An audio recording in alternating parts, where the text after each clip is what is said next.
Hey there. So if you're trying to land a job in monitoring and evaluation, you already know the interview can feel like this huge, impossible test. But what if it wasn't? What if you had the playbook?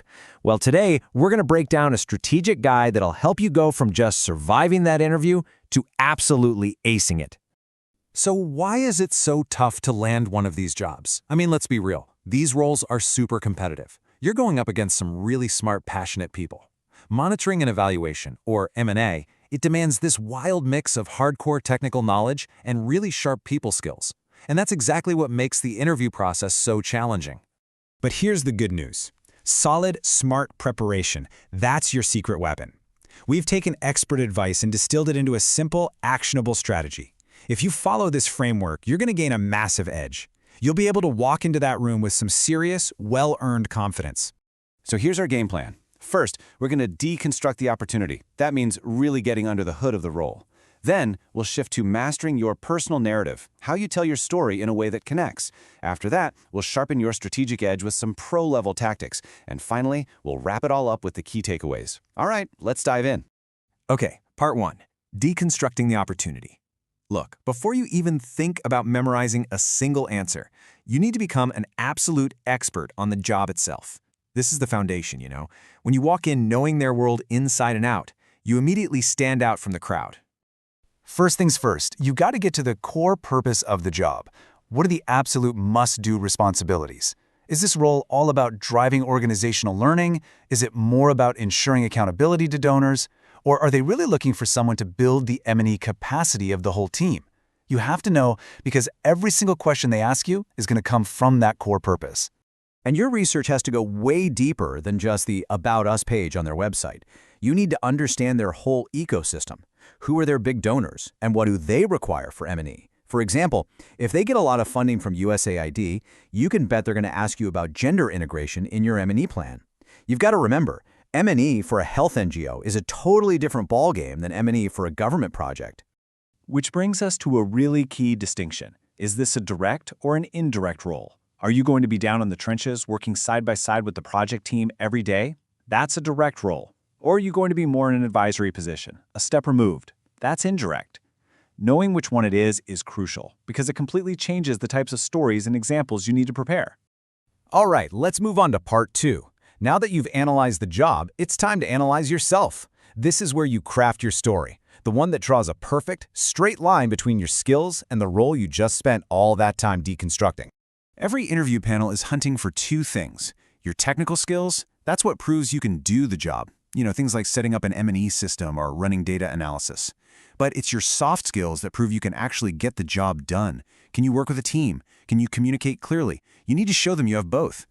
This quote really nails it, doesn't it? It's such a simple but powerful idea. M&E doesn't just happen in a spreadsheet. It's a team sport. Your ability to build relationships with your colleagues, with partners, that's just as important as your ability to analyze a dataset. So, how do you find those perfect examples? It's a simple three-step process. First, just take some time to reflect on your past jobs. Second, write down the experiences that are most relevant to this specific role. And third, prepare concrete stories for both your wins and your losses. Seriously, they don't want a robot, they want a human who knows how to learn and grow from mistakes. And listen, you don't need a laundry list of every little thing you've ever done. This is all about quality over quantity. Your goal should be to prepare 2 or 3 really powerful, detailed stories that show you made a real impact. Did you build an entire M&E system from scratch? Did you create a new tool that saved your team a ton of time? Those are the stories that stick. Now for part 3, sharpening your strategic edge. Okay, you've done the foundational work. This is all about the extra stuff, the moves that take you from being just another qualified person to being truly memorable. You know, nothing shows passion like being up to date. A candidate who can talk about the latest trends in the field has a massive advantage. So follow the big thinkers in M&E online, see what's new in this company's specific industry.